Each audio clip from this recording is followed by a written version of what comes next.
Hey guys, it's Mike with Mike Glasser Photography, and today for Dubsado, I want to talk about a different way of organizing your automated template workflows. Okay, so what most of us think to do when we have these long workflows is I'm a photographer, right? So for me, it's okay, client inquires through the website. I'm going to schedule a consultation with them. I'm going to send them a proposal, get a contract, down payment with an invoice. After that, I may send a questionnaire asking more about their images they want to capture.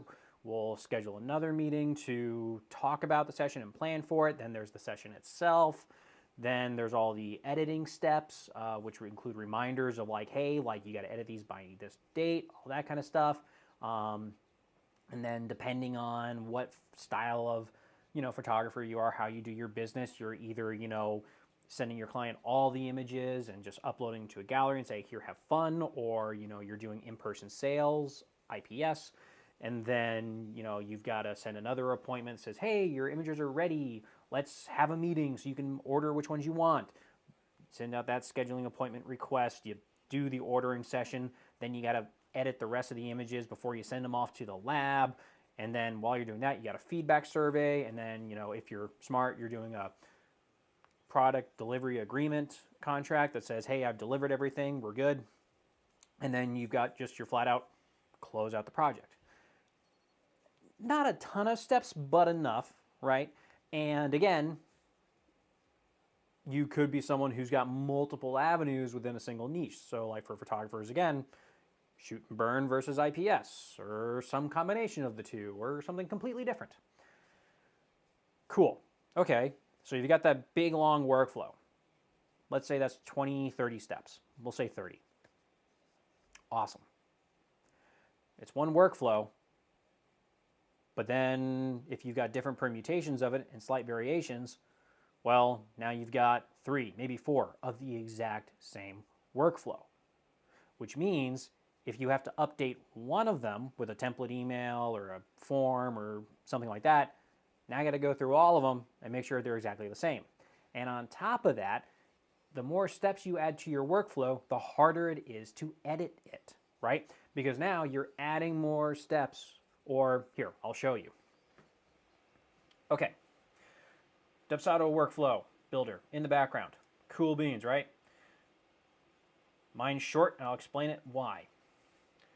If you want to edit this or add a step, whatever you want to do, go add action, create a to-do or whatever you want to make it. We'll say do the thing, apply it. Cool. Now you have to drag, if it'll cooperate, all the way where it's got to go.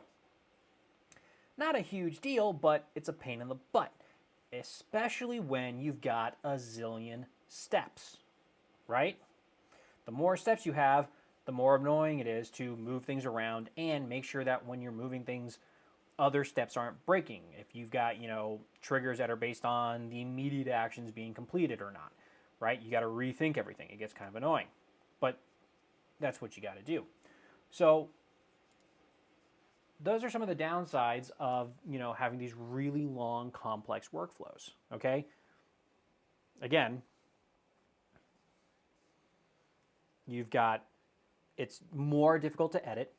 There's more steps you got to look at and keep track of. So technically, if that one workflow breaks, everything breaks, okay? And if you have multiple variations or permutations, now you have to hit, okay, duplicate that entire workflow and make the edits. And then after that, you have to maintain them together, right? What you do to the one, you got to do the other, and it's a lot more maintenance. So my solution is to break down your workflows so that they're in modular pieces, okay? What I mean by this is I break mine down into the lead capture process. That's one workflow. The next workflow is the actual doing of the job. So as a photographer, that's all the, sending out the prep, what to wear guides. It's asking, hey, what's the parking logistics for the location, the planning meetings, all that kind of stuff, and then doing the actual shoot, which I have a reminder for because I'm just busy like that. Okay, that's doing the job. Photographer can be simple, can be really robust. If you're doing something like, if you're a florist or if you're a wedding planner or something like that, there's a lot of work that goes on, after the client has booked you, and then leading up to the job itself. Huge chunk of steps, right? And then the third workflow, and for me as a photographer, it's a third one, is it's editing and closeout, okay? So that's all the steps revolving around editing the photos, reminding me when I need to have photos finished from editing for a specific job. It's, sending the gallery out and sending the gallery out in different ways. It's for shoot and burn, which is the client gets everything. It's sending out a scheduling request for that in-person sales session, in which case they don't see the images until we meet up over Zoom. Or there's some crazy combination of the two where I'm kind of doing an online ordering version like that. Or you could be doing something completely different, right, as a photographer or really any other business. So it's after the event, it's all the activities you got to do after that, which for photographers, again, it's a lot. If you're a wedding planner, all you have left is, great, we're done, huzzah!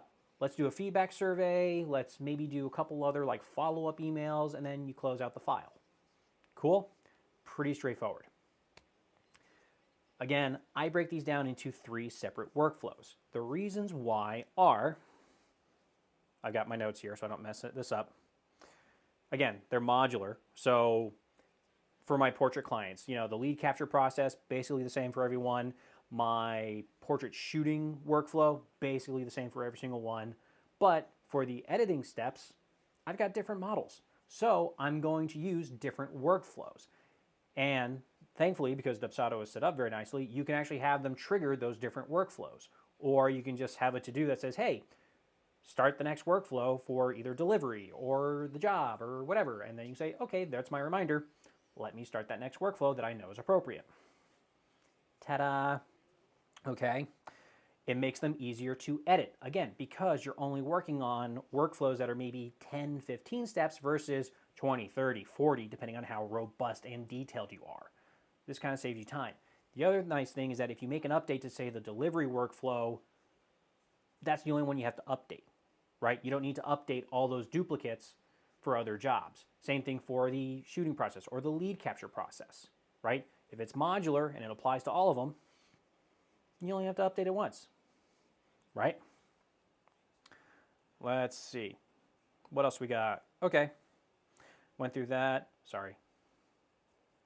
Okay, so those are reasons why I like breaking down my workflows and making them modular. You can mix and match. You can do what's appropriate where needed, okay? But reasons to keep your workflows together. If you don't have a lot of niches or divisions or permutations of your workflows, then you really don't need to do it. You can have it just be the one. Easy done. If it's not a lot of steps, it's a couple of steps, you only need the one. I'm talking like per niche workflow type, okay? The other reason why there's a benefit to keeping it all in one giant workflow versus making them modular is your triggers based off of forms and schedulers being completed. Contracts and invoices will apply to any workflow because that's project-based. This is how Dubsado writes its code. But if you have, any workflows that are based on, hey, when a client finishes this feedback survey, do these steps, it'll only apply to that specific modular workflow. So depending on how you have your stuff set up, it doesn't break, but you can't reference things as easily. So it's something to be mindful of. And the other thing is, if you're like me, you have a lot of different niches and permutations on top of that, you can get a lot of workflows really quickly. I'll show you what mine look like. So we're over here. As you can see, I've got all kinds here, right? I've got lead captures for portrait, headshot, branding, engagement, wedding, all that. And then there's to-dos for each of those. And then there's, 8 different delivery options.